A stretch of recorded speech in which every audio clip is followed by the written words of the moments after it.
નમસ્કાર વિદ્યાર્થી મિત્રો, સંતકૃપા પરિવાર વતી હું મિતેશ જોશી આપ સૌનું હાર્દિક સ્વાગત કરું છું. વિદ્યાર્થી મિત્રો, આજે આપણે સંસ્કૃત સાહિત્યનો પરિચય એનામાં આગળ વધવાનું છે. બરાબર, તો આજે આપણે સંસ્કૃત સાહિત્યના પરિચયમાં મહાભારતનો પરિચય મેળવશું. તો આજે આપણે મહાભારતનો પરિચય મેળવવાનો છે. તો સામાન્ય રૂપથી મહાભારત વિશે છે તે તમે વર્તમાન સમયે અનેકો સિરિયલો પણ ચાલુ છે ટીવી ઉપર, તો આ મહાભારત વિશે તમે ઘણું બધું જાણતા હશો. બરાબર, તો આજે આપણે છે તે મહાભારતનો ટૂંકમાં આપણે પરિચય મેળવવાનો છે. 1,00,000 શ્લોકી જે મહાભારત છે તેનો આપણે આજે ટૂંકમાં પરિચય મેળવશું. બરાબર, તો સર્વપ્રથમ આપણે શ્લોક અને તેની નીચેના ફકરાનું વાંચન કરીએ, ત્યારબાદ છે તેને સમજશું. બરાબર, તો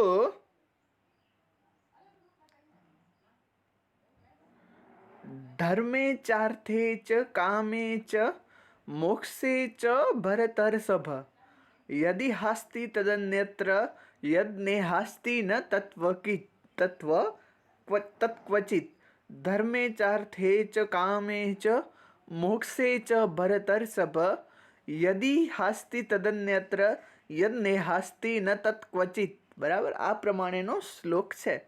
તો અર્થાત ધર્મ, અર્થ, કામ અને મોક્ષ વિશે જે અહીં મહાભારતમાં કહેવાયું છે તે અન્યત્ર હશે, અને જે અહીં કહેવાયું નથી તે અન્યત્ર ક્યાંય પણ નહીં હોય. આ પ્રકારની જેની ગર્વસભર ઘોષણા છે અને પ્રસિદ્ધિ છે તે છે મહાભારત. આ મહર્ષિ વ્યાસની રચના મનાય છે. આમાં રહેલા વ્યાપક વિષયવસ્તુને કારણે આને પંચમ વેદ તરીકે પણ ઓળખવામાં આવે છે. રામાયણ પછી આ મહાભારત આપણા દેશનું બીજું વિરાટ મહાકાવ્ય છે. તો અહીં સર્વપ્રથમ આપણે સમજીએ કે જે મહાભારતમાં કહેવાયેલું છે તે જ બધી જગ્યાએ કહેવાયેલું છે, અને જે મહાભારતમાં કહેવાયેલું નથી તે ક્યાંય પણ કહેવાયેલું નથી. એવી ગર્વસભર ઘોષણા છે તે મહાભારત વિશે કરવામાં આવી છે. બરાબર, તો સર્વપ્રથમ શું એવું કે જે મહાભારત કહેવાયું છે, અને શું એવું કે મહાભારતમાં કહેવાયું છે કે જે બધે ઠેકાણે હોય, તો કે ધર્મ, અર્થ, કામ અને મોક્ષ વિશે. બરાબર, તો આ ધર્મ, અર્થ, કામ અને મોક્ષ વિશે છે તે મહાભારતમાં જેટલું કહેવાયું છે એટલું જ બધે ઠેકાણે હશે. એના સિવાયનું જે ધર્મ, અર્થ, કામ અને મોક્ષ વિશે એટલું બીજું ક્યાંય પણ આપણને જોવા મળશે નહીં. તો સર્વપ્રથમ આપણે સમજીએ કે ધર્મ એ શું છે. બરાબર, તો સામાન્ય રૂપથી ધર્મ કોને કહેવાય કે જે મનુષ્યોને ધારણ કરે. બરાબર, જે મનુષ્યોને ધારણ કરે, આ ધર્મ શબ્દ છે તે સામાન્ય રૂપથી ધ્રુવ ધાતુ ઉપરથી આવ્યો છે, ને આ ધ્રુવનો અર્થ થાય છે ધારણ કરવું. બરાબર, તો જે મનુષ્યોને ધારણ કરે, જે મનુષ્યો જેને ધારણ કરે તેને આપણે સામાન્ય રૂપથી ધર્મ કહીએ છીએ. અહીં યાદ રાખજો, મનુષ્યો જેને ધારણ કરે તેને ધર્મ તરીકે ઓળખવામાં આવે છે. બરાબર, હવે મનુષ્યો ઘણી બધી બાબતો ધારણ કરતા હોય છે પોતાના, એટલે કે કોઈ હિન્દુ રીતિ રિવાજોને પોતાના કહે, કોઈ મુસ્લિમ જે પદ્ધતિ છે તેને પોતાના કહે, કોઈ જૈન પદ્ધતિ છે તેને પોતાની કહે, તો કોઈ બૌદ્ધિક પદ્ધતિ છે એને પોતાની કહે, કોઈ ગુરુ નાનક આધારિત જે પદ્ધતિ છે, શીખ ધર્મ છે, તો તેને પોતાની કહે. તો ધર્મ કોને કહેવાય તો કે જે ધારણ કરે. બરાબર, તો મહાભારત છે. બરાબર, આ મહાભારતમાં અનેકો બાબતો છે કે જે ધારણ કરવા યોગ્ય છે. આ મહાભારતમાં અનેકો આપણને શીખવા જેવી બાબતો મળે છે. બરાબર, તો આપણે સમજી લઈએ, આપણે જે પોતાની અંદર ધારણ કરીએ, સમજી લો કે આપણે કોઈ એક રીતિ રિવાજને પોતાની અંદર બસાવ્યા, કે હિન્દુ રીતિ રિવાજો આપણે અપનાવ્યા અને આપણે કહીએ છીએ કે હું હિન્દુ છું. બરાબર, તો ધર્મ કોને કહેવાય કે જે ધારણ કરી શકાય એને, તો મનુષ્ય જેને ધારણ કરે છે તે ધર્મ. બરાબર, તો આ અનેકો શીખવા યોગ્ય બાબતો જે મનુષ્ય ધારણ કરી શકે છે એવી ઘણી બધી બાબતો છે તે મહાભારતમાં આપેલી છે. ત્યારબાદ અર્થ એટલે કે ધન કમાવવું, બરાબર. તો અર્થનો સામાન્ય અર્થ થાય છે ધન કમાવવું. તો આ ધન કમાવવા વિશે પણ અનેકો બાબતો આપણે મહાભારતમાં મળે. તો મહાભારતમાં એવા કેટલા શ્લોકો છે કે જેનામાં અર્થ એટલે કે ધન કેવી રીતે કમાવવું તેની પણ સૂચના આપવામાં આવેલી છે, બરાબર. તો જ્યારે છે યુધિષ્ઠિરને રાજસૂય યજ્ઞ કરવો હતો, બરાબર, યુધિષ્ઠિરને રાજસૂય યજ્ઞ કરવો હતો, તો થયું શું ત્યારે? તો યુધિષ્ઠિરને રાજસૂય યજ્ઞ કરવો હતો તો યુધિષ્ઠિર પાસે ધન ખૂટ્યું. તો આ ધન મેળવવા માટે યુધિષ્ઠિરે કેવી કેવી યુક્તિઓ કરી, તો તેના માટેની બાબતો પણ મહાભારતમાં છે, બરાબર. તો આ સિવાય ઉપરાંત ખાંડવ વન આધારિત પણ છે કે ખાંડવ વન આધારિત જે ભૂમિ હતી તે પાંડવોની હતી, પરંતુ તે ભૂમિ ઉપર છે તે નાગોએ આક્રમણ કર્યું. તો આ નાગોને પોતાની ભૂમિને કેવી રીતે પાંડવોએ પાછી મેળવી, તો આ બાબત પણ આનામાં છે. તો કહેવાનો અર્થ એ કે મહાભારતમાં અર્થ પ્રાપ્તિ કેવી રીતે, ધન પ્રાપ્તિ કેવી રીતે કરવી તેના ઉપર પણ છે. ત્યારબાદ કામ, બરાબર. તો કામવાસના અંગે પણ અનેકો બાબતો મહાભારતમાં જોઈ શકાય છે. ત્યારબાદ આવે છે મોક્ષ. તો મનુષ્ય જન્મ મરણના ચક્કરમાંથી કેવી રીતે છૂટવું, તો તે વિશેની જે બાબતો છે તે પણ આપણે મહાભારતમાં મળે છે. ટૂંકમાં કહી શકાય કે ધર્મ, અર્થ અને કામ અને મોક્ષ વિશેની જે મોટાભાગની જેટલી બાબતો છે તે સર્વ બાબતો આપણે મહાભારતમાંથી શીખવા મળી જાય છે. અને એટલા માટે જ એવું કહેવાયું છે કે જે મહાભારતમાં છે, જે ધર્મ, અર્થ, કામ અને મોક્ષ આ 4 વિશેની જે બાબતો મહાભારતમાં છે તે જ બધી જગ્યાએ છે. જે મહાભારતમાં નથી, બરાબર, આ ધર્મ, અર્થ, કામ ને મોક્ષ વિશેની બાબતો તે અન્યત્ર ક્યાંય પણ જોવા મળશે નહીં. તો આવી જે ગર્વસભર ઘોષણા જેના વિશે કરવામાં આવેલી છે તે છે મહાભારત. આ મહાભારત કોની રચના છે? તો કે મહર્ષિ વ્યાસની રચના માનવામાં આવેલી છે. અને આ મહાભારતને એની વ્યાપક વિષય વસ્તુને કારણે પંચમ વેદ કહ્યો છે. અને રામાયણ પછીનું બીજું વિરાટ મહાકાવ્ય એ મહાભારત છે, બરાબર. ત્યારબાદ આપણે આગળ વધીએ તો સર્વપ્રથમ વાંચન કરીએ, ત્યારબાદ સમજશું. તો કે મહાભારતની કુલ 3 આવૃત્તિઓ થઈ હોવાનું મનાય છે. મહાભારતનું મૂળ કદ ઘણું નાનું હતું. એ સ્વરૂપમાં તે જય નામે ઓળખાતું હતું અને તેમાં લગભગ 8000 શ્લોકો હતા. તે પછી એની બીજી આવૃત્તિ થઈ, તે ભારત નામથી પ્રસિદ્ધિ પામી. આમાં શ્લોકોની સંખ્યા વધીને 24,000 થઈ. છેલ્લું અને ત્રીજું સંસ્કરણ તે આજે મળતું મહાભારત, એમાં 1,00,000 શ્લોકો હોવાનું મનાય છે. વિશ્વ સાહિત્યમાં કદની દ્રષ્ટિએ સર્વપ્રથમ સ્થાન આ મહાભારત ભોગવે છે. તો વિદ્યાર્થી મિત્રો, આનામાં મહાભારતના જે 3 સંસ્કરણો પ્રસિદ્ધ થયા, 3 આવૃત્તિઓ પ્રસિદ્ધ થઈ તેના વિશે કહેવાયેલું છે. તો મહાભારતની સર્વપ્રથમ આવે છે પહેલી આવૃત્તિ કે જેને જય નામે ઓળખાય છે. તો તે આવૃત્તિ જ્યારે પ્રસિદ્ધ થઈ ત્યારે તેનામાં 8,000 જ શ્લોકો હતા, બરાબર. જય નામે જે આવૃત્તિ પ્રસિદ્ધ થઈ તેનામાં માત્ર ને માત્ર 8,000 શ્લોકો હતા. ત્યારબાદ ભારત નામે મહાભારતની જે બીજી આવૃત્તિ પ્રસિદ્ધ થઈ તો એનામાં છે તે 8,000થી શ્લોકોની સંખ્યા વધી અને 24,000 થઈ ગઈ, બરાબર. અને જ્યારે આજે આપણે જે મહાભારત નામનું જે ત્રીજું સંસ્કરણ મળે છે એટલે કે ત્રીજી આવૃત્તિ મળે છે તેનામાં કુલ 1,00,000 શ્લોકો હોવાનું મનાય છે. વિશ્વ સાહિત્યની દ્રષ્ટિએ એટલે કે વિશ્વમાં સૌથી મોટો ગ્રંથ છે તે વર્તમાન સમયે મહાભારત છે એવું માનવામાં આવે છે. તો હવે વિદ્યાર્થી મિત્રો, અહીં મહાભારત આ ફકરો છે તો એ મહાભારતના 3 આવૃત્તિઓ વિશે કહેવામાં આવેલું છે. તો કે જ્યારે પહેલી આવૃત્તિ મહાભારતની પ્રસિદ્ધ થઈ ત્યારે તેનામાં 8,000 શ્લોકો હતા, જે જય નામે એ આવૃત્તિ ઓળખાતી. ત્યારબાદ બીજી આવૃત્તિ જે પ્રસિદ્ધ થઈ તો તે ભારત નામે આવૃત્તિ ઓળખાતી અને તેનામાં 24,000 શ્લોકો હતા. ત્યારબાદ ત્રીજું અને છેલ્લું જે સંસ્કરણ પ્રસિદ્ધ થયું તો તેનામાં કુલ 1,00,000 શ્લોકો હોવાનું મનાય છે, બરાબર. ને તે મહાભારત નામે ઓળખાય છે ને જેને આપણે આજે પણ જોઈએ છીએ. વિશ્વ સાહિત્યમાં જો કદની દ્રષ્ટિની વાત કરીએ તો મહાભારત સર્વપ્રથમ છે. તો સર્વપ્રથમ આ જે શ્લોક છે, આ જે ફકરો છે, તેનામાં મહાભારતની 3 આવૃત્તિઓ વિશે કહેવામાં આવેલું છે. બરાબર, મહાભારતની 3 આવૃત્તિઓ પ્રસિદ્ધ થઈ, તેનામાં કેટલા શ્લોકો હતા અને તે કયા નામે ઓળખાય છે એના વિશે આનામાં કહેવામાં આવેલું છે. ત્યારબાદ આપણે આગળ જોઈએ તો સર્વપ્રથમ આપણે ફકરાનું વાંચન કરીએ, ત્યારબાદ તેનો અર્થ સમજશું. તો કે મહાભારતમાં કુલ 18 પર્વ છે, જે ક્રમાનુસાર આ પ્રમાણે છે: આદિ પર્વ, સભા પર્વ, વન પર્વ, વિરાટ પર્વ, ઉદ્યોગ પર્વ, ભીષ્મ પર્વ, દ્રોણ પર્વ, કર્ણ પર્વ, શલ્ય પર્વ, સૌપ્તિક પર્વ, સ્ત્રી પર્વ, શાંતિ પર્વ, અનુશાસન પર્વ, આશ્વમેઘિક પર્વ, આશ્રમ પર્વ, મૌસલ પર્વ, મહાપ્રાસ્થાનિક પર્વ અને સ્વર્ગારોહણ. આ 18 પર્વ ઉપપર્વ અને અધ્યાયોમાં વહેંચાયેલા છે. આનો રચનાકાળ ઈસવીસન પૂર્વે 5મી સદીથી પણ પ્રાચીન માનવામાં આવે છે.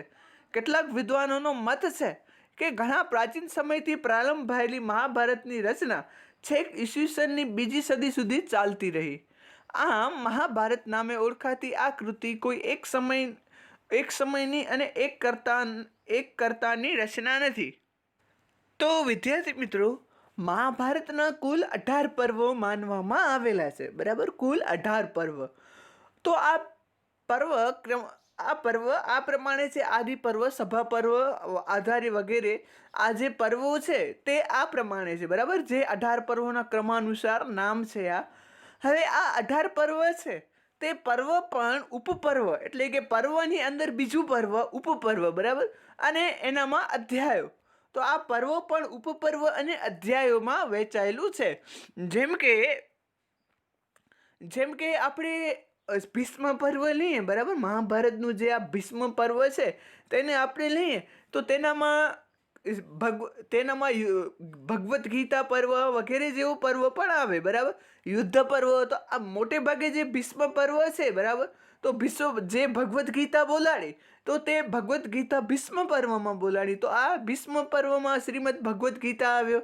બરાબર, તો એ પ્રમાણે કહેવાનો અર્થ છે કે એટલે કે પર્વની અંદર બીજા પર્વો અને અધ્યાયો. બરાબર, કાં તો ઉપપર્વ, પર્વની અંદર પણ ઉપપર્વ હોય, એટલે કે કોઈ એક પ્રસંગ. આ પર્વ છે તે એક પ્રસંગ છે. બરાબર, ભીષ્મ પર્વ. તો ભીષ્મએ પોતાના જીવનમાં જે કાર્ય કર્યું તે યુદ્ધ દરમિયાન જે કાર્ય કર્યું તે સમસ્ત બાબતો ભીષ્મ પર્વમાં આવી ગઈ. બરાબર, તેવી જ રીતે દ્રોણ પર્વ. તો દ્રોણનું અને યુદ્ધમાં જે દ્રોણ અને અર્જુનની યુદ્ધમાં જે બાબતો ઘટી તે દ્રોણ પર્વમાં આવી ગઈ. કર્ણ પર્વ, બરાબર, વગેરે આ બધા પર્વો છે. તો આ પર્વોની અંદર જો બીજો કોઈ પ્રસંગ, સામાન્ય રૂપથી કોઈ એક ઘટના થાય તો એની અંદર બીજી ઘણી બધી ઘટનાઓ થતી હોય. જેમ કે આપણે દ્રોણ પર્વની વાત કરીએ તો આ દ્રોણ પર્વમાં મુખ્યત્વે યુદ્ધનું વર્ણન છે. બરાબર, તો આ યુદ્ધમાં કૃષ્ણ અને અર્જુનનું, ત્યારબાદ કૃષ્ણ અને આ દ્રોણ પર્વમાં છે તે દ્રોણ અને પાંચાલનું યુદ્ધનું વર્ણન છે. બરાબર, દ્રોણ અને પાંચાલનું. તો હવે આ દ્રોણ અને પાંચાલનું વર્ણન છે તો તે એના માટે એક બીજો પર્વ કઢાઈ નાખ્યો. બરાબર, ત્યારબાદ દ્રોણ અને અર્જુનના યુદ્ધનું વર્ણન હોય તો એના માટે એક અલગ પર્વ કઢાવવામાં આવ્યો. તો આમ આ પર્વ છે તે આવી રીતે ઉપપર્વોમાં વિભાજિત છે અને તેમાં પણ વિવિધ અધ્યાયોમાં વિભાજિત છે. એટલે કે એક બાબત થઈ તો એ એક અધ્યાયમાં સમાણી, બીજી બાબત થઈ તો તે બીજા અધ્યાયમાં સમાણી. તો આમ મહાભારત 18 પર્વો અને તેનામાં પણ ઉપપર્વો અને તેનામાં પણ અધ્યાયોમાં વહેંચાયેલો છે. બરાબર, એવું કહેવાય છે કે આનું રચનાકાળ ઈસવીસન પૂર્વે 5મી સદીથી પણ પ્રાચીન માનવામાં આવ્યો છે. તો મહાભારત ઈસવીસન પૂર્વે 5મી સદી, એટલે કે આજથી 2500 વર્ષ પહેલાં રચાઈ ગઈ એવું પણ માનવામાં આવેલું છે. કેટલાક વિદ્વાનોનો મત છે કે ઘણા પ્રાચીન સમયથી પ્રારંભ થયેલી મહાભારતની રચના છેક ઈસવીસનની 2જી સદી સુધી ચાલતી રહી. આમ મહાભારત નામે પ્રસિદ્ધ આ કૃતિ કોઈ એક સમયની કે એક કર્તાની રચના નથી. તો ઘણા વિદ્વાનો એવું માને છે કે મહાભારતની રચના છે તે ઈસવીસન પૂર્વે 5મી સદી, એટલે કે આજથી 2500 વર્ષ પહેલાં થઈ ગઈ એવું માને છે. ઉપરાંત ઘણા વિદ્વાનો એવું પણ માને છે કે મહાભારતની રચના પ્રાચીન કાળથી આરંભાઈ, પરંતુ બીજી સદી સુધી સતત ને સતત ચાલતી રહી, એટલે કે આજથી 1800 વર્ષ પહેલાં સુધી, બરાબર. તો બીજી સદી સુધી આ રચના સતત ને સતત ચાલતી રહી એવું ઘણા વિદ્વાનોનો મત છે. હવે બીજી એક વાત કહું તો વિદ્યાર્થી મિત્રો, આ મહાભારત છે તેનામાં છે તે અનેક ઔષધિઓનું પણ વર્ણન છે, બરાબર. તો જ્યારે પાંડવો છે, બરાબર, વનમાં જાય છે, વન પર્વ અનુસાર પાંડવો છે તે વનમાં જાય છે, બરાબર. તો આ વન પર્વ છે તો તેનામાં પાંડવો જાય છે, તો તેનામાં જે સહદેવ અને નકુલ છે, તો તેને અશ્વિની કુમારના સંતાનો માનવામાં આવેલા છે. હવે અશ્વિની કુમારો કોને કહેવાય? તો આ જે અશ્વિની કુમારો છે તે દેવતાઓના વૈદ્ય તરીકે ઓળખાતા, બરાબર. તો આ અશ્વિની કુમારોના સંતાનોમાં પણ એના ગુણ તો આવે જ ને. તો કે આ અશ્વિની કુમારો ના ગુણ આધારિત અહીં અશ્વિની કુમારો જ્યાં વનમાં જાય છે તો એના ગુણ આધારિત તે અનેકો ઔષધિઓ જોઈ છે અને તેના ગુણનું વર્ણન કરે છે. તો આ પ્રમાણે જે મહાભારતનું જે વન પર્વ છે તો તેનામાં તમને અનેકો ઔષધિઓના ગુણ વિશે પણ તમને જોવા મળશે, બરાબર, મહાભારતના વન પર્વમાં. એટલે કે કહેવાનો અર્થ એ કે તમે જ્યારે સાયન્સમાં છો તો ત્યારે તમને આ બાબતો છે, જો તમે મહાભારતમાં વાંચો તો તમને ખૂબ જ અગત્યની થઈ પડે, બરાબર. એટલે કે તમે અનેકો ઔષધિઓ વિશે તમે મહાભારત દ્વારા જાણી શકો. તો ટૂંકમાં કહેવાનો અર્થ એ કે મહાભારતના 18 પર્વો છે અને તેની રચના એવું મનાય છે કે કેટલાક વિદ્વાનો એવું માને છે કે તેની રચના ઈસવીસન પૂર્વે 5મી સદી પહેલાં થઈ ગઈ, અને કેટલાક વિદ્વાનો એવું માને છે કે એની રચના પ્રાચીન કાળથી આરંભ થઈ અને બીજી સદી સુધી સતત ચાલતી રહી. આમ મહાભારત છે તે કોઈ એક કર્તાની મહાભારત કોઈ એક કર્તાની રચના નથી કે એક સમયની રચના નથી એવું માનવામાં આવે છે. તો ત્યારબાદ આપણે મહાભારતનું સંક્ષિપ્ત કથાનક જોઈએ. તો વિદ્યાર્થી મિત્રો, આપણે જે મૂળભૂત મહાભારતની કથા છે, બરાબર, જે મૂળભૂત મહાભારતની જે કથા છે તે મુખ્યત્વે આટલા ભાગમાં જ છે, પરંતુ આ કથાને છે તે વિસ્તાર કરીને 1 લાખ શ્લોક સુધી વિસ્તારી છે, તે જ આ કથાની મહાનતા છે, બરાબર. તો આ કથામાં મનુષ્યને સમજાવવા માટે ઘણા બધા પ્રયત્નો કરવામાં આવેલા છે.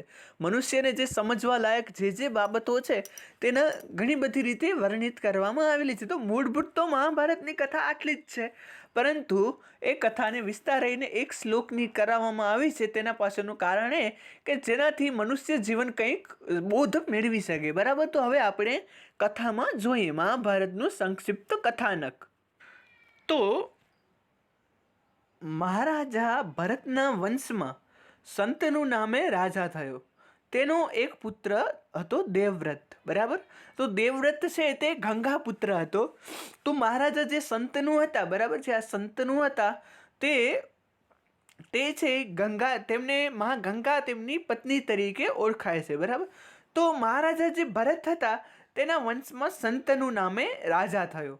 તેનો એક પુત્ર હતો દેવવ્રત, બરાબર. એટલે કે મહારાજા સંતનુને ગંગાથી એક પુત્ર થયો દેવવ્રત, પાછળથી જે ભીષ્મ તરીકે પ્રસિદ્ધ થયો.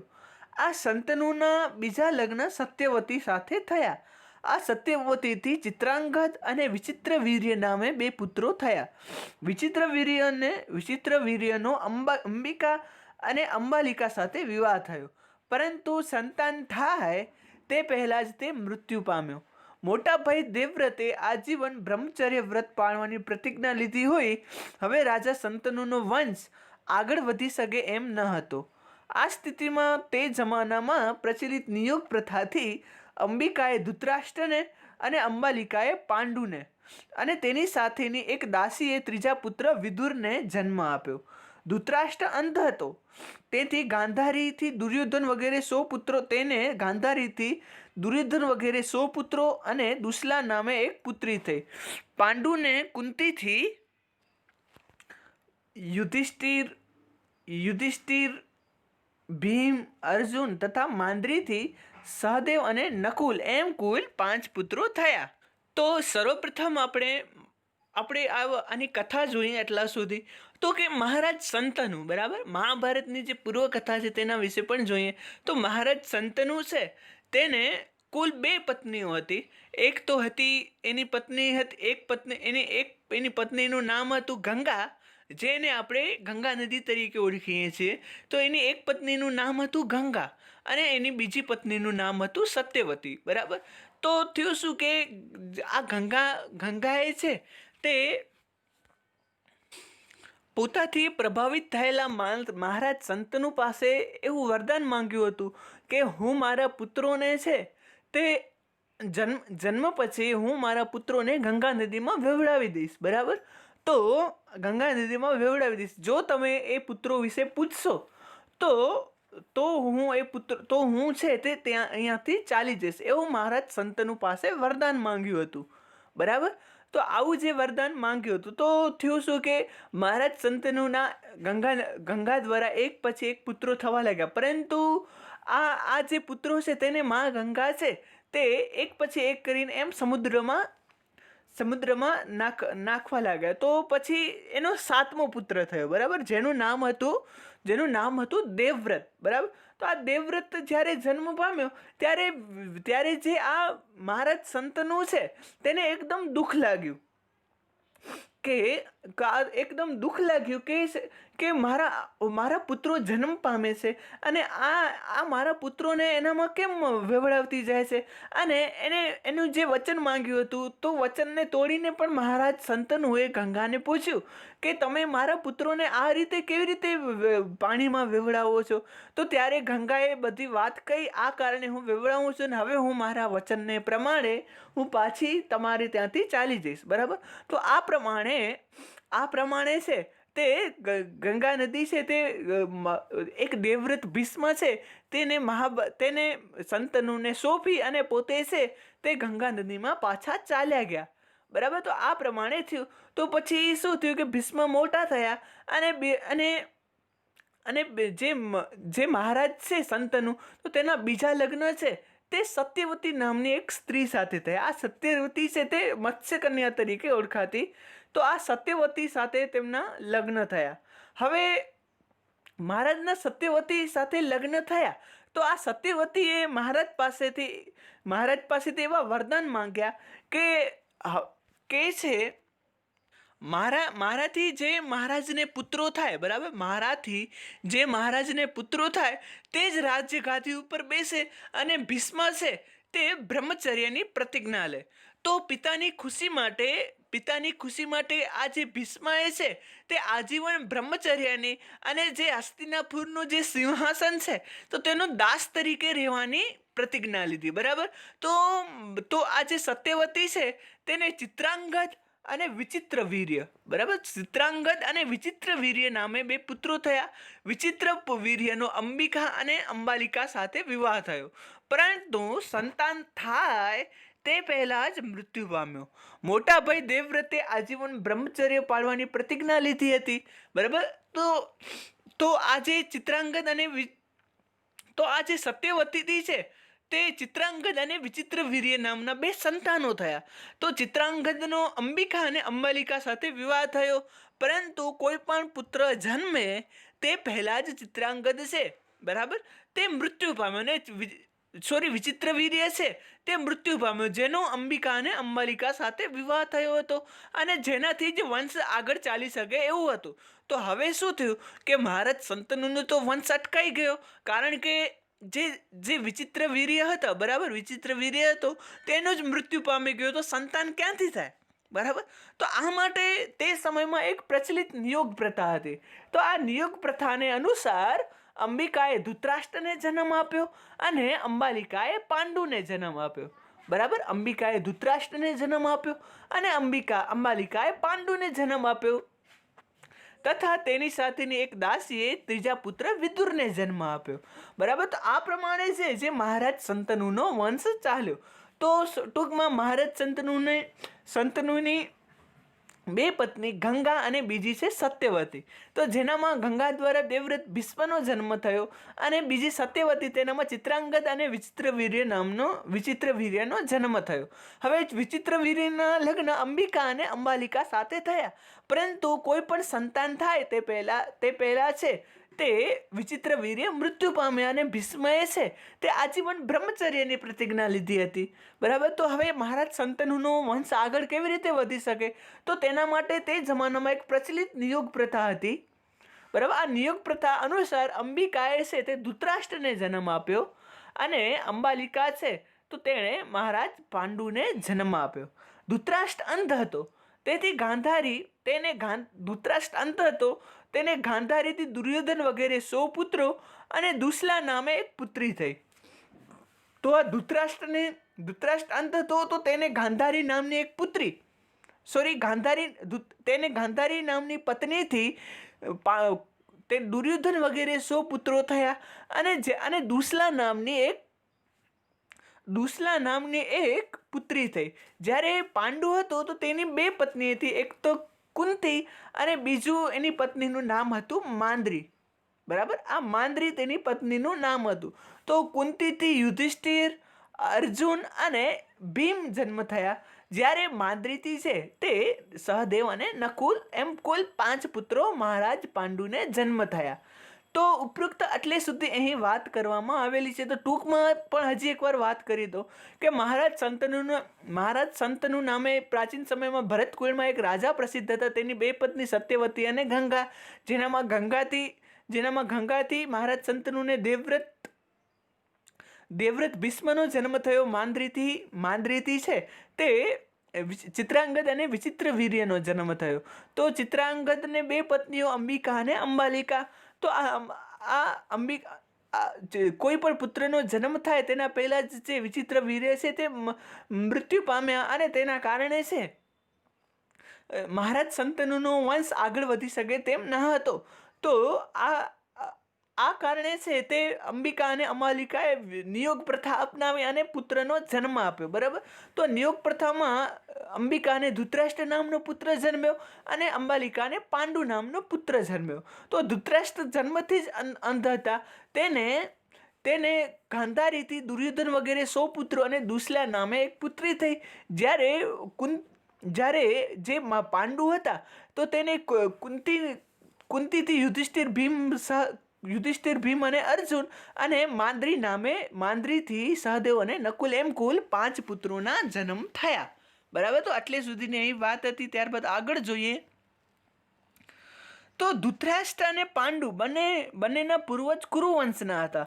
તેથી આ બંને અને તેમના બધા પુત્રો કૌરવ છે. છતાં મહાભારત કથામાં ધૃતરાષ્ટ્રના પુત્રોને કૌરવ અને પાંડુના પુત્રોને પાંડવ તરીકે ખ્યાતિ પ્રાપ્ત થઈ. બરાબર. આમ તો જોવા જઈએ તો ધૃતરાષ્ટ્ર અને પાંડુના જે પૂર્વજ હતા તે કુરુવંશના હતા. બરાબર. એટલે કે ધૃતરાષ્ટ્ર અને પાંડુના જે પૂર્વજ હતા, એટલે કે આપણે અગાઉ જોયું કે જેમ કુરુવંશમાં જેમ મહારાજ ભરત અને તેનામાં શંતનુ આવ્યા, તો આમ બંનેના જે દાદા પરદાદા એક જ હતા. પરંતુ જે કૌરવ હતા, જે ધૃતરાષ્ટ્રના પુત્રો હતા તે કૌરવ તરીકે પ્રસિદ્ધ થયા અને જે પાંડુના પુત્રો હતા, બરાબર, તે પાંડવ તરીકે પ્રસિદ્ધ થયા. બરાબર. ત્યારબાદ આપણે આગળ જોઈએ તો કે ધૃતરાષ્ટ્રનો સૌથી મોટો પુત્ર દુર્યોધન પાંડવોનો ખૂબ જ દ્વેષ કરતો. તે પાંડવોને મારી નાખવાની છુપી યોજનાઓ કરતો હતો અને તેમના હકના રાજ્યાધિકાર આપતો પણ ન હતો. દ્રુપદની પુત્રી દ્રૌપદીના સ્વયંવરમાં પાંડવો સફળ થયા. પાંડવોની આ સફળતાથી દુર્યોધનનો દ્વેષ વધી પડ્યો. દુર્યોધને કપટ જુગારથી પાંડવોને હરાવ્યા, દ્રૌપદીનું અપમાન કર્યું અને વનવાસમાં જવાની ફરજ પાડી. તે મુજબ 12 વર્ષ વનવાસ અને 1 વર્ષ ગુપ્તવાસમાં રહીને પાંડવોને હસ્તિનાપુર પાછા આવીને એમણે પોતાના રાજ્યાધિકારની માંગણી કરી. પણ દુર્યોધને 100ની અણી જેટલી પણ ભૂમિ આપવાની ના પાડી. શ્રીકૃષ્ણએ વચ્ચે રહીને સમાધાનનો ઘણો પ્રયત્ન કર્યો, પણ દુર્યોધને શ્રીકૃષ્ણની વાત માની નહીં. પરિણામે કુરુક્ષેત્રના મેદાનમાં યુદ્ધ થયું. આ યુદ્ધમાં બંને પક્ષે મળીને 18 અક્ષોહિણી જેટલી સેના યુદ્ધે ચડી. મહાસંગ્રામ થયો અને તેમાં મહાસંવાર થયો. છેવટે પાંડવો વિજયી બન્યા. આ વિજય સત્યનો અને ધર્મનો વિજય હતો. વિજય મેળવી પોતાનું કર્તવ્ય કર્મ પૂરું થયું છે એમ સમજીને છેટવે પાંડવોએ હિમાલય તરફ પ્રયાણ કર્યું અને અહીંથી તેઓ સ્વર્ગે સીધાવ્યા. તો તો ધૃતરાષ્ટ્રનો જે સૌથી મોટો પુત્ર હતો તેનું નામ હતું દુર્યોધન. બરાબર. તો આ દુર્યોધન છે તે પાંડવોને છુપી રીતે મારવાની યોજના કરતો, જેમ કે લાક્ષાગૃહની ઘટના. બરાબર. તે જ પ્રમાણે પાંડવો નાના હતા ત્યારે એને પાણીમાં ધકેલી દેવાતો વગેરે. આવી દુર્યોધન છે તે પાંડવોને મારી નાખવાની અનેકો યોજનાઓ કરતો અને એના હકનો જે રાજ્યાધિકાર છે તે પણ તેમને આપતો ન હતો. તો પછી શું થયું કે દ્રુપદની પુત્રી દ્રૌપદીનો સ્વયંવર યોજાયો અને તેનામાં પાંડવો સફળ થયા. તો આ કારણે છે તે દુર્યોધન એકદમ ગુસ્સે ભરાયો અને એનો દ્વેષ એકદમ વધી ગયો. તો તેણે શું કર્યું કે એક જુગારની રચના કરી અને આ જુગારમાં છે તે મહારાજ શકુનીને એમણે બેસાડ્યા. આ શકુનીને એવું વરદાન હતું કે તે જે પ્રમાણે પાંસા ફેંકે એ પ્રમાણે જ એ પાંસા આવે. તો આ પ્રમાણના વરદાનને કારણે છે તે પાંડવો છે તે પોતાનું જે દ્રૌપદીનું સ્વયંવર વગેરેમાં જે ઇન્દ્રપ્રસ્થમાં જે કંઈ પણ તે જીત્યા હતા તે બધું છે તેને દુર્યોધનને સોંપવું પડ્યું. અને આ બધું અને દુર્યોધને છે તેમને 12 વર્ષ વનવાસ અને 1 વર્ષ અજ્ઞાતવાસમાં જવાની ફરજ પાડી. બરાબર. તો આ વનવાસને પૂરું કરી અને પાંડવો છે તે પાછા ફર્યા. બરાબર. આ વનવાસને પૂરું કરીને પાંડવો પાછા ફર્યા અને પાછા આવીને તેમણે પોતાના રાજ્યાધિકારની માંગણી કરી. પરંતુ દુર્યોધન છે તે તો ખૂબ જ લોભી નીકળ્યો. તેમણે છે એક સોયના અણી જેટલી પણ જમીન આપવાની ના કહી. બરાબર. એક સોયના અણી જેટલી પણ જમીન આપવાની ના કહી. તો શ્રી કૃષ્ણે વચ્ચે રહીને અનેકો સમાધાન કરવાના પ્રયત્નો કર્યા, પરંતુ અંત સુધી દુર્યોધન માન્યો નહીં. બરાબર. અને પરિણામે કુરુક્ષેત્ર ઉપર મહાભારત યોજાયું. બંને પક્ષો મળીને કુલ 18 અક્ષોહિણી સેના મળી. બરાબર. 18 અક્ષોહિણી સેના થઈને યુદ્ધે ચડી, મહાસંગ્રામ થયો અને મહાવિનાશ થયો. બરાબર. મહાસંગ્રામ થયો અને મહાસંહાર થયો. છેટવે આ યુદ્ધમાં પાંડવો વિજય થયા અને આ જે વિજય થયો તે ધર્મનો વિજય થયો, સત્યનો વિજય થયો. બરાબર. વિજય મેળવી અને પોતાનું કર્તવ્ય કર્મ પૂર્ણ થયું એમ માનીને એમ સમજી પાંડવો હિમાલય તરફ પ્રયાણ કર્યું અને અહીંથી તેઓ સ્વર્ગ સીધાવ્યા. તો આટલી બાબતો અહીં છે. બરાબર. ત્યારબાદ આપણે આગળ જોઈએ તો કે કૌરવો પાંડવોની યુદ્ધની મુખ્ય કથા વસ્તુ સાથે અહીં માનવ જીવનને ઉપયોગી એવું તમામ પ્રકારનું જ્ઞાન ખૂબ જ સરસ રીતે વણી લેવામાં આવ્યું છે. આના કારણે આ મહાભારત જ્ઞાનના વૈવિધ્યમાં, પાત્રોના અને આખ્યાનોના વૈવિધ્યમાં, કાવ્યત્ય અને રસના વૈવિધ્યમાં એટલું બધું વિશેષ બની ગયું છે કે વિશ્વનો તે અદ્વિતીય ગ્રંથ બની રહ્યો છે. ભીષ્મ પર્વના 25 થી 42 સુધીના 18 અધ્યાયોમાં શ્રીમદ ભગવદ્ ગીતા તરીકે પ્રસિદ્ધિ પામેલો ગ્રંથ આ મહાભારતનો જ ભાગ છે. તો જે મુખ્યત્વે પાંડવો અને કૌરવોની યુદ્ધની કથા જેનામાં છે એ મહાભારતમાં જ્ઞાનનું વૈવિધ્ય એટલું છે. બરાબર. એનામાં એટલું જ્ઞાનનું વૈવિધ્ય છે, એનામાં એટલું આખ્યાનોનું વૈવિધ્ય છે, એનામાં એટલું કાવ્યત્ય અને રસનું વૈવિધ્ય છે. તો આ બધાને કારણે મહાભારત એટલો મહાન ગ્રંથ બની ગયો છે કે વિશ્વમાં તે અદ્વિતીય ગ્રંથ તરીકે પ્રસિદ્ધિ પામ્યો છે. અદ્વિતીય એટલે કે એના જેવો બીજો કોઈ ગ્રંથ જ ન હોય એ તરીકે એ પ્રસિદ્ધિ પામ્યો છે. એટલું જ નહીં, પણ મહાભારતના જે 25 થી 42 સુધીના 18 અધ્યાયો છે તો તે શ્રીમદ ભગવદ્ ગીતા તરીકે પ્રસિદ્ધિ પામ્યા છે. બરાબર. શ્રીમદ ભગવદ્ ગીતા, આ ગીતા છે તે વિશ્વનો આદિ સનાતન ગ્રંથ તરીકે ઓળખાય છે અને આજે જે સંપૂર્ણ વિશ્વ છે તે ભગવદ્ ગીતામાંથી અનેકો શીખો લે છે. બરાબર. તો કહેવાનો અર્થ એ કે મહાભારત છે તે પોતાના વૈવિધ્યને કારણે સંપૂર્ણ વિશ્વમાં સુપ્રસિદ્ધ બન્યો છે. બરાબર. અને આ ભગવદ્ ગીતાના ભીષ્મ પર્વમાં 25 થી 42 સુધીના જે અધ્યાયો છે, બરાબર, તો એનામાં એ અધ્યાયો શ્રીમદ ભગવદ્ ગીતા તરીકે પ્રસિદ્ધિ પામ્યો છે.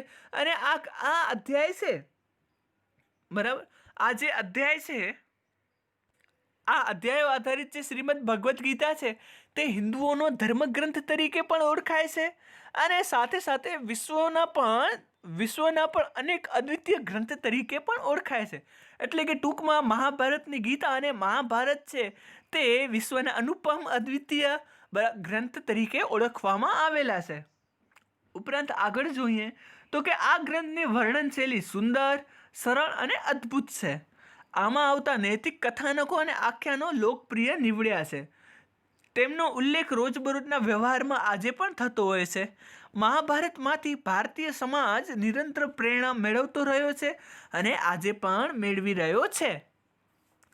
તો મહાભારતમાં અનેકો કથાનકો છે, આખ્યાનો છે, તેનાથી જે સમાજ છે આજે પણ પ્રેરણા મેળવી રહ્યો છે. જેમ કે જે અર્જુન પક્ષીની આંખ વિધે છે તેનું જે કથાનક છે, તો તેનાથી આપણે એકાગ્ર રહેવાની પ્રેરણા મળે છે. તેવી જ રીતે યુધિષ્ઠિર જેવી રીતે યુગ 2માં એટલે કે જે જુગાર છે તો તેનામાં બધું જ હારી જાય છે, તો એનામાં આપણે જુગાર ન રમવાની પ્રેરણા મળે છે. બરાબર. આવી બધી જ ઘણી બધી બાબતો છે કે જે મહાભારતમાં આજે પણ આપણે શીખવા મળે છે અને જેનાથી આપણે રોજબરોજના જીવનમાં આજે પણ તેનો ઉપયોગ કરીએ છીએ. જેમ કે આપણે કહીએ કે એકાગ્રતા હોવી જોઈએ, તો અર્જુનની જેવી. તો આમ કહેવાનો અર્થ એ કે આજે પણ રોજબરોજના જીવનમાં મહાભારત અનેકો કથાઓનો જાણે અજાણે આપણે ઉપયોગ કરતા જ રહીએ છીએ. આજે પણ એ મહાભારતની કથાઓ આપણે પ્રેરણા આપતી રહે છે. બરાબર. ત્યારબાદ આગળ જોઈએ તો કે પૂનામાં આવેલા ભાંડારકર ઓરિએન્ટલ રિસર્ચ ઇન્સ્ટિટ્યૂટમાં મહાભારતની સમીક્ષિત આવૃત્તિ તૈયાર કરવામાં આવી છે. દેશ વિદેશમાં ઉપલબ્ધ અનેકો પ્રાચીન હસ્તલિખિત ગ્રંથોનો આધાર લઈને તૈયાર કરવામાં આવેલી આમ આવૃત્તિ ઉપયોગ ઉચ્ચ અધ્યયન અને સંશોધન વગેરે માટે ઉપયોગ કરવામાં આવે છે. તો આ મહાભારતમાં જે ભાંડારકર ઓરિએન્ટલ રિસર્ચ ઇન્સ્ટિટ્યૂટ આવેલી છે, તો તેનામાં જે વિશ્વમાં જેટલી મહાભારતની હસ્તલિખિત પ્રતો મળી છે, તો તે હસ્તલિખિત પ્રતોને ભેગી કરી અને એ મહાભારતની એક સમીક્ષિત આવૃત્તિ તૈયાર કરવામાં આવેલી છે. બરાબર. ને આ આવૃત્તિ મુખ્યત્વે જેટલી આજ સુધીની હસ્તલિખિત પ્રતો છે, તો તેની હસ્તલિખિત પ્રતો છે તો તે આપણે એને ભેગી કરીને આ એક મહાભારતનો એક વિશાળ ગ્રંથ બનાવ્યો છે. ભાંડારકર ઓરિએન્ટલ રિસર્ચ ઇન્સ્ટિટ્યૂટે એ હસ્તલિખિત પ્રતોને ભેગી કરી અને એક વિશાળ ગ્રંથ બનાવ્યો છે સમીક્ષા કરીને. એટલે કે જે કથાઓ સમીક્ષિત કરીને, એટલે કે જે હસ્તલિખિત પ્રતો છે એનામાં એકને એક કથા બીજી વખત આવતી હોય તો એ કથાને કાઢી નાખવી, એ પ્રમાણે તો એક સમીક્ષિત આવૃત્તિ તૈયાર કરી છે.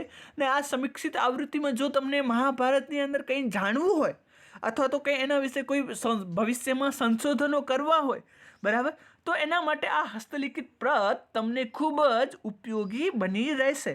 બરાબર. જેમ કે તમને મહાભારતમાં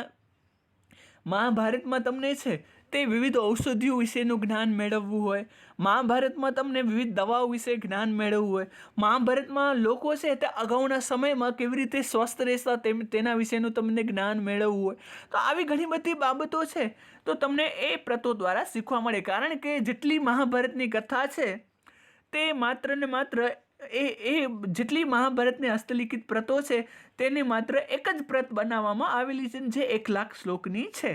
બરાબર. તો વિદ્યાર્થી મિત્રો, આશા છે કે ઉપરોક્ત જે બાબતો છે તે તમને બરાબર સમજાણી હશે મહાભારતના સંક્ષિપ્ત કથાનક વિશે. તો આ સાથે જ આપણે અહીં આ તાસને પૂર્ણ કરીએ છીએ. શુભમ ભવેત અસ્તુ.